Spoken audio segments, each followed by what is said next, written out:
आज आपके सामने प्रस्तुत है अमर शहीद भगत सिंह की वीर गाथा।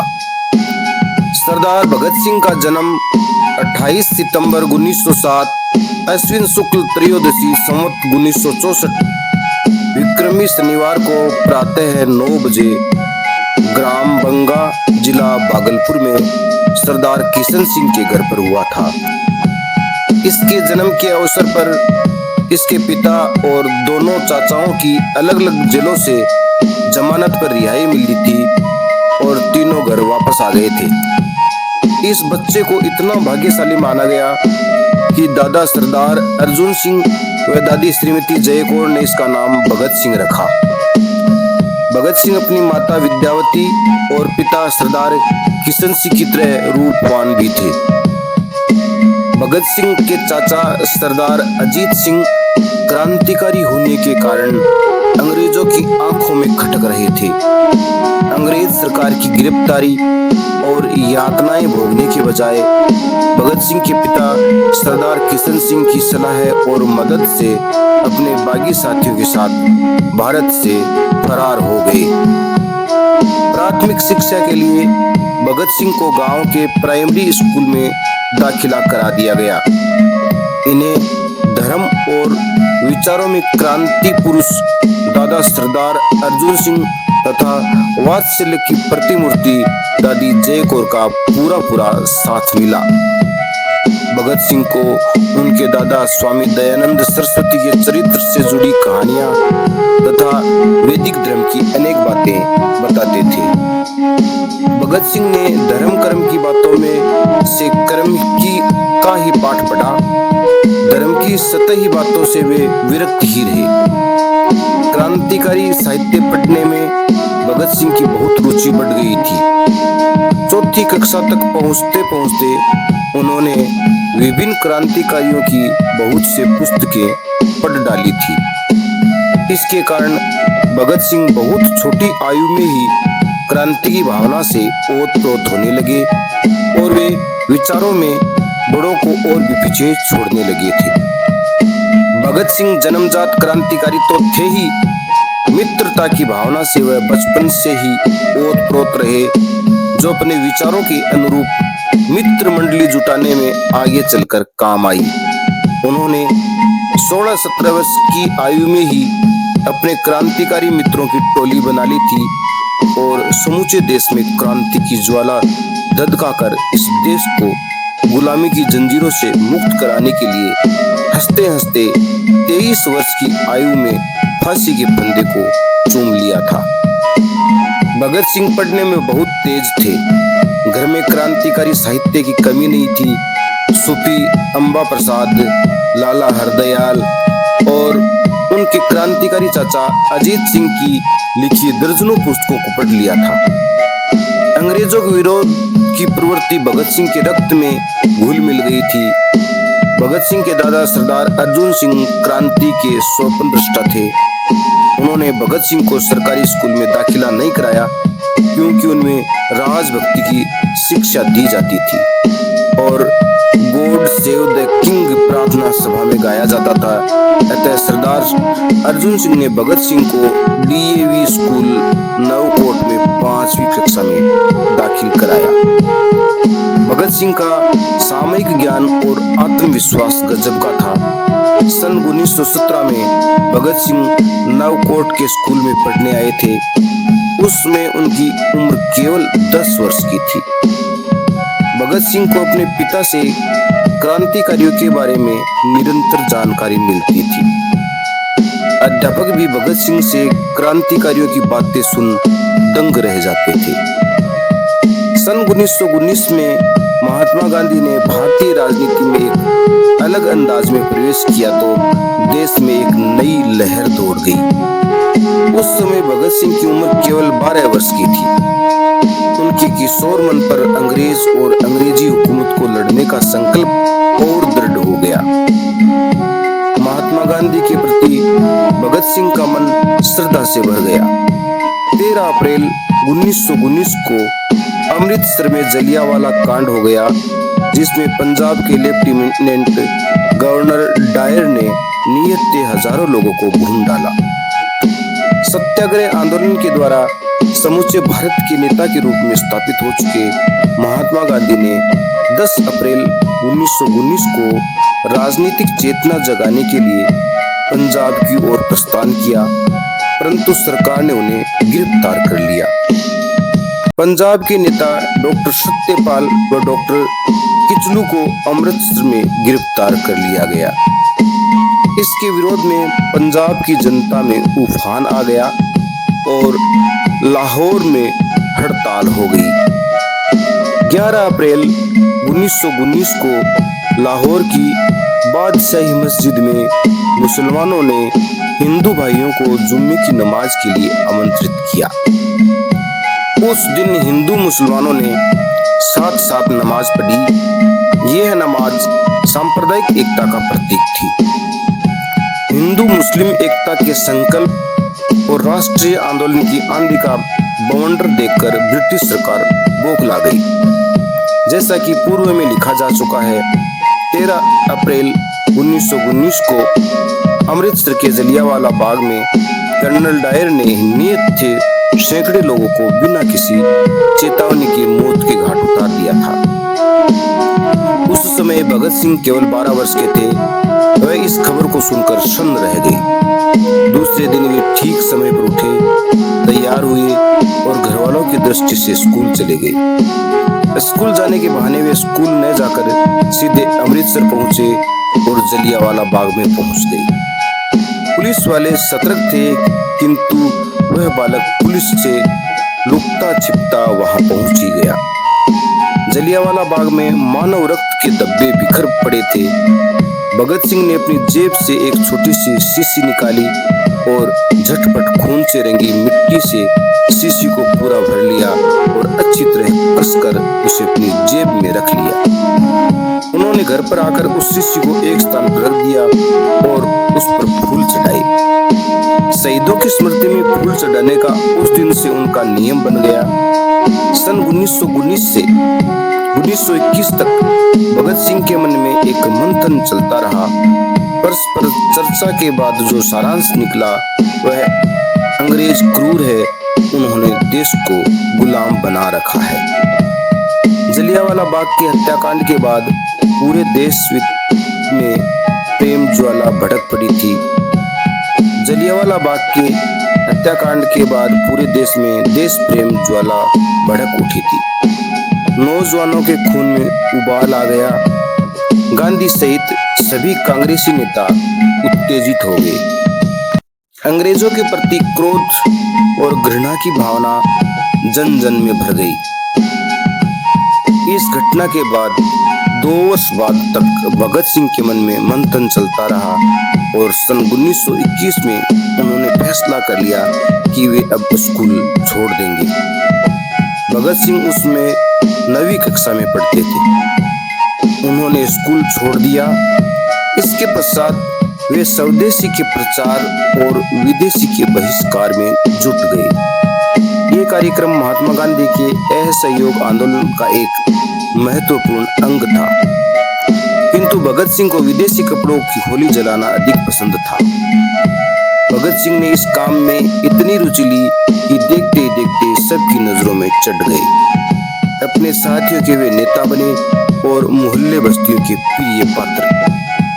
अंग्रेजी शासन के खिलाफ उन्होंने इतनी रुचि ली कि वे सभी टोलियों में सबसे अलग चमकने लगे। देश भर में आंदोलन तीव्रता पर था।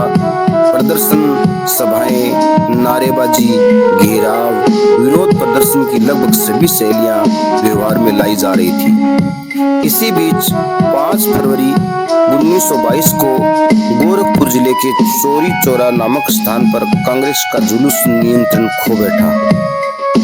उत्तेजक नारे लगाते हुए प्रदर्शनकारियों की भीड़ ने पुलिस की टुकड़ी को घेर लिया और थकियाते हुए थाने तक ले गए। फिर थाने को आग लगा दी गई। इस घटना में 21 सिपाही और थानेदार जीवित जल गए। आंदोलन के प्रणेता और साहसी नेता महात्मा गांधी इस घटना से बड़े दुखी हुए और उन्होंने 12 फरवरी 1922 को बारडोली में कांग्रेस समिति की सभा बुलाई और गांधी जी ने इस घटना की कटु आलोचना करते हुए आंदोलन स्थगित स्थगित कर दिया। इस फैसले की देश भर में आलोचना हुई, यहाँ तक कि जेल में बंद पंडित मोतीलाल नेहरू तथा लाला लाजपत राय जैसे नेताओं ने गांधी जी के इस निर्णय के प्रति आक्रोश प्रकट किया। साथ ही क्रांति की उमंग में अपनी पढ़ाई छोड़कर आए युवा वर्ग को भी भारी निराशा हुई। इस घटना ने भगत सिंह के मन को फिर अंतर्द्वंद से भर दिया।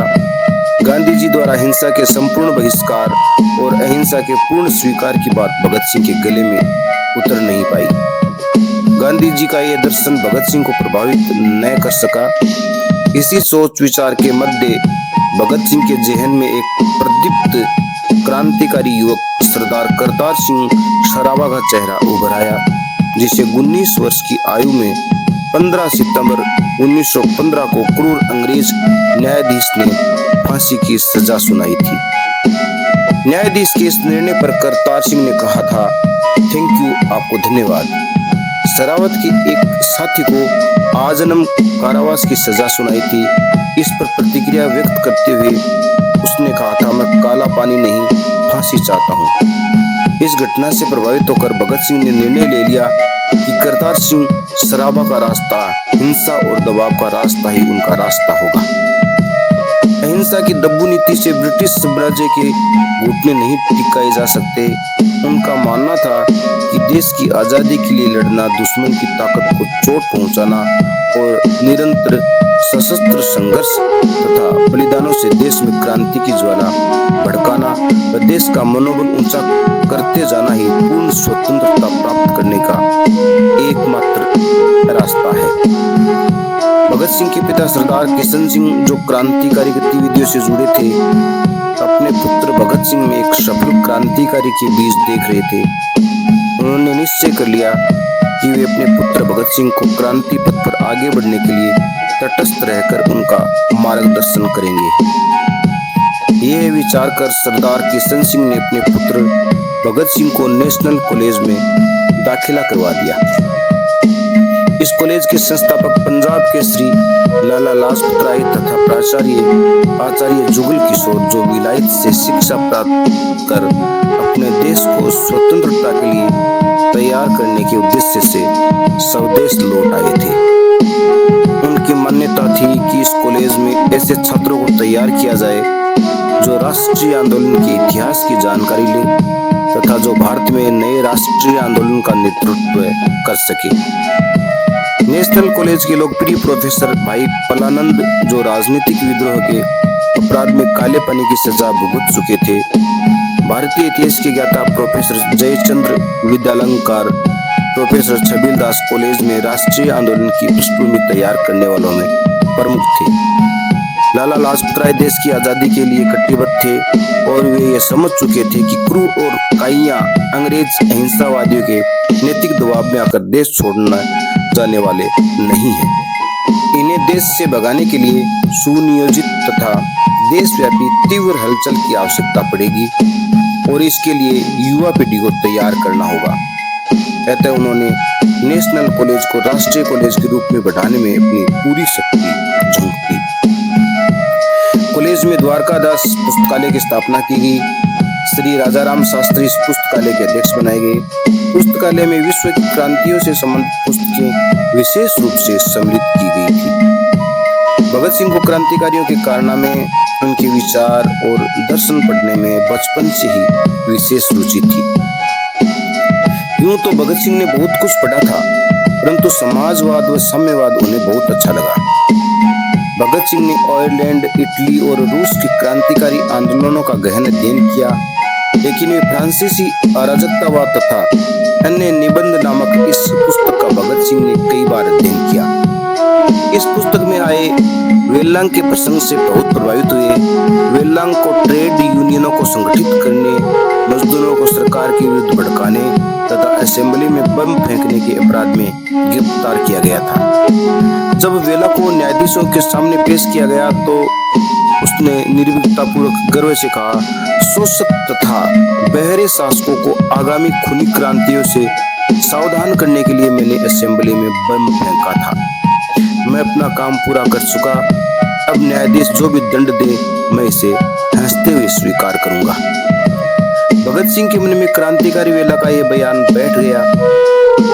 नेशनल कॉलेज में अध्ययन करते समय प्रोफेसर जयचंद्र जी के घर विख्यात क्रांतिकारी सन्याल से मुलाकात की। बंगाली क्रांतिकारियों के प्रति भगत सिंह के मन में एक आकर्षण पैदा हो गया। सन 1923 में भगत सिंह ने एफए परीक्षा पास की और बीए प्रथम वर्ष में प्रवेश ले लिया। अब घर वाले, विशेषकर उनकी माता, भगत सिंह को विवाह बंधन में बांधना चाहती थी और एक लड़की भी वधू के रूप में देख ली थी तथा भगत सिंह की उसके साथ सगाई भी कर दी, किंतु भगत सिंह विवाह बंधन में बंधने को तैयार नहीं थे।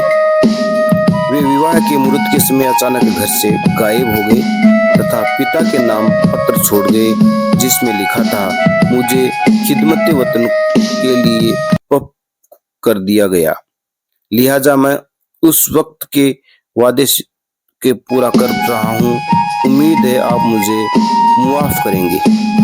इसके बाद भगत सिंह सीधे कानपुर जा पहुंचे। उन दिनों कानपुर का केंद्र योगेश चंद्र चटर्जी देख रहे थे।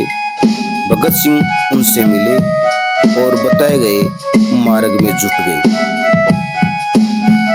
योगेश चटर्जी के साथ उस समय श्री अजय घोष, श्री सुरेश चंद्र भट्टाचार्य, जो बाद में कानपुर के प्रकाशित दैनिक समाचार पत्र प्रताप के संपादक बने, श्री विजय कुमार सिन्हा और बटुकेश्वर दत्त रहते थे। वे सब बंगाली क्रांतिकारी थे। भगत सिंह इन क्रांतिकारी साथियों से मिलकर बड़े प्रसन्न हुए, परंतु दल के नेता श्री योगेश चंद्र चटर्जी को यह बात खटक गई कि बंगालियों के बीच सिख युवक की उपस्थिति सीआईडी के मन में संदेह पैदा कर सकती है। अतः उन्होंने प्रताप के संपादक श्री गणेश शंकर विद्यार्थी से भेंट की और भगत सिंह के ठहरने की व्यवस्था की। गणेश शंकर विद्यार्थी ने भगत सिंह को प्रताप के संपादकीय विभाग में बुला लिया और उनका नाम बदलकर बलवंत सिंह रख दिया। उसी समय कानपुर में पुलिस का दबदबा बढ़ने से विद्यार्थी जी ने भगत सिंह को सादीपुर भेज दिया। भगत सिंह वहां सादीपुर की नेशनल स्कूल में हेडमास्टर बन गए। भगत सिंह अपनी दादी जय कौर की बीमारी के समाचार पढ़कर वह अपने घर लौट आए। भगत सिंह की सेवा शुश्रूषा से उनकी दादी पुनः स्वस्थ हो गई। उन्हीं दिनों सरदार किशन सिंह के पैतृक गांव बंगा में एक विशेष घटना घटी, जिसमें भगत सिंह ने प्रमाणित कर दिया कि उनके अंदर संगठन का नेतृत्व करने की बेमिसाल क्षमता है। भगत सिंह अपनी 17 वर्ष की उम्र में ही दिल्ली चले गए थे और उन्हें वहां स्वामी श्रद्धानंद द्वारा संचालित समाचार पत्र दैनिक अर्जुन में संपादक विभाग में काम करने लगे। वहां उन्होंने अपना नाम बलवंत सिंह बताया था। भगत सिंह के दिल में इस समय देश को अंग्रेजों के चंगुल से मुक्त कराने का जितना जुनून था, उतनी ही पीड़ा उन्हें ये सब देखकर होती थी कि भारतीय लोग विदेशी हुकूमत से लड़ने के लिए एकजुट होकर लड़ने के बजाय एक दूसरे की टांग खींचने में लगे हुए थे। उस समय दैनिक अर्जुन का संपादक कार्य देखने वाले दीनदयाल मिश्र ने भगत सिंह के बारे में लिखा है। भगत सिंह ने उनसे कहा था कि मातृभूमि की इस दुर्दशा को देखकर मेरा मन छलनी हो रहा है। एक और विदेशियों के अत्याचार हैं तो दूसरी ओर भाई भाई का गला काटने को तैयार है। इस हालात में मातृभूमि के बंधन कैसे कटेंगे। भगत सिंह कुछ दिनों के बाद दिल्ली से कानपुर चले गए। कानपुर में उस समय गंगा में बाढ़ आई हुई थी। भगत सिंह बाढ़ पीड़ितों की सहायतार्थ चल रहे काम में जुट गए। इसके बाद भगत सिंह कानपुर से जालौर चले गए। वहां पर इसके बाद क्रांतिकारी भगत सिंह कानपुर से लाहौर चले गए। वहां पर क्रांतिकारी साथियों को इकट्ठा कर नौजवान भारत सभा की स्थापना के काम में जुट गए। इसी समय उसे श्रेष्ठ क्रांतिकारी श्री भगवती चरण के साथ काम करने का अवसर मिला। नौजवान भारत सभा में उस समय देश के अनेक महान क्रांतिकारी आ जुड़े थे। श्री रामकिशन बीए सभा के अध्यक्ष थे। कांग्रेस के गरम दल के श्री केदारनाथ सहगल, डॉक्टर शैफुद्दीन किचलू, लाला पिंडीदास, लाला लालचंद्र तिलक तथा डॉक्टर सत्यपाल शामिल थे। इन इन क्रांतिकारियों ने आगे की योजना बनाई। ब्रिटिश सरकार असेंबली में 2 बिल पेश करने वाली थी। एक था जन सुरक्षा विधेयक तथा दूसरा था औद्योगिक विवाद विधेयक। पहले विधेयक का उद्देश्य था देश भर में उठ रहे आंदोलन को कुचलना तथा दूसरे उद्देश्य था मजदूरों को हड़ताल के अधिकार से वंचित करना। इस विधेयक का विरोध करने पर वायसराय ने अपनी प्रतिष्ठा का प्रश्न बनाकर वीटो पावर का इस्तेमाल करना चाहा। क्रांतिकारी संगठन ने फैसला किया कि जैसे ही वायसराय वीटो पावर का इस्तेमाल कर विधेयकों के पास होने की घोषणा करे, उसी समय असेंबली में बम गिराया जाए। बम गिराने की योजना तय हो जाने के बाद भगत सिंह और बटुकेश्वर ने दिल्ली में अपने फोटो खिंचवाए। जयदेव और शिव वर्मा के अतिरिक्त सभी साथियों को आदेश दिया गया कि वे दिल्ली से बाहर चले जाएं। जब असेंबली में विधेयक पास हो गया, तभी सरदार भगत सिंह मुस्कुरा पड़े और असेंबली में बम फेंक कर धमाका कर दिया। 8 अप्रैल 1929 को जिस समय असेंबली के सदस्य सदन में प्रवेश कर रहे थे, भगत सिंह और बटुकेश्वर दत्त दीर्घ में अपने लिए निर्धारित स्थानों पर जाकर बैठ गए। दोनों ने खाकी कमीज और निकर पहन रखी थी। जो ही वायसराय के आदेशों से निर्मित विधेयक पास होने की घोषणा होने लगी थी, भगत सिंह ने सरकारी बेंचों के नीचे की जमीन पर बम फेंक दिया। भगदड़ मच गई। इसके बाद भगत सिंह ने अपना भरा हुआ पिस्तौल निकाला और छत की ओर हाथ उठाकर 2 फायर किए। असेंबली हॉल पूरी तरह खाली हो गया। बटुकेश्वर दत्त ने अपने पास छिपाई पर्चियां सदन में बिखेर दी, जिसमें लिखा हुआ था, हिंदुस्तान समाजवादी प्रजातंत्र होगा। परिणाम स्वरूप भगत सिंह और बटुकेश्वर दोनों पकड़ लिए गए। पुलिस को उन्होंने बयान देने के लिए मना करते हुए कहा, हम अपने बयान कोर्ट में ही देंगे। भगत सिंह का अपने बयान न्यायालय में देने का मकसद ये था कि पूरी दुनिया उनके बयानों को सुनेगी। देश की जनता जानेगी कि असेंबली में बम फेंकने का उद्देश्य क्या था। भगत सिंह चाहते थे कि देश से साम्राज्यवाद तथा सामंतवाद का पूरी तरह खात्मा होकर मेहनतकश और साधन रहित व्यक्तियों को खुलकर जीने का अधिकार मिल सके। सन 1929 को भगत सिंह तथा बटुकेश्वर दत्त को एडिशनल न्यायाधीश मिस्टर पूल के न्यायालय में पेश किया गया। उस समय केवल वकील, निकट संबंधी तथा प्रमुख समाचार पत्रों के प्रतिनिधि ही मौजूद थे। इसके बाद में 4 जून 1929 को दिल्ली की सेशन न्यायालय में कार्यवाही शुरू हुई। भगत सिंह ने अपने बयान में कहा कि निर्मम क्रूरता से राष्ट्र नहीं कुचला जा सकता। फ्रांस और रूस में भी क्रांतिकारी आंदोलनों को नहीं कुचला जा सका। भारत में भी कोई शक्ति उसे नहीं कुचल सकती। हमें फांसी पर चढ़ा देने से क्रांति गति नहीं रोकी जा सकती। हमने चेतावनी देकर अपने कर्तव्य का पालन किया है। भगत सिंह के इस वक्तव्य से पूरे देश में क्रांति का संदेश फैल देश की धाराएं मोड़ दी। पुलिस की गाड़ी में जब भगत सिंह और बटुकेश्वर दत्त को ले जाया जा रहा था, तब वे मस्ती में शहीद राम प्रसाद बिस्मिल्लाह की पंक्तियां गुनगुना रहे थे। मेरा रंग दे बसंती चोला, मेरा रंग दे, इस रंग में रंग सिवाने, माँ का बंधन खोला, मेरा रंग दे बसंती चोला। यही रंग हल्दी घाटी में खुलकर था खेला, नव बसंत में भारत के हित वीरों को आए मेला, मेरा रंग दे बसंती चोला। न्यायालय में कार्रवाई जब प्रारंभ हुई, उस दौरान न्यायालय में क्रांतिकारियों से मिलने देश के अनेक लोग आए।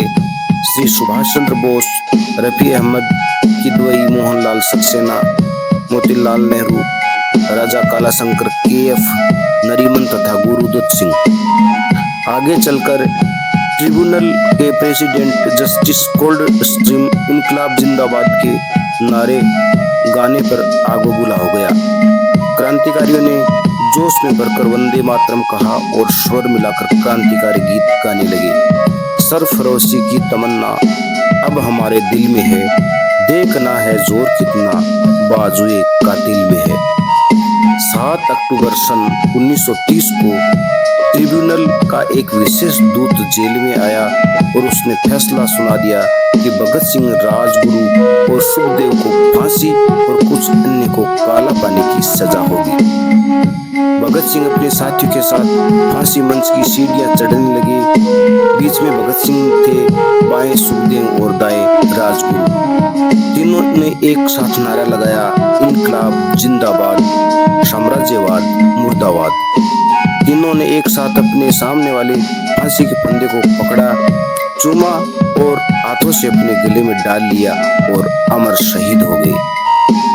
अमर शहीद भगत सिंह के इस अमर बलिदान को भारत के निवासी कभी नहीं भुला पाएंगे।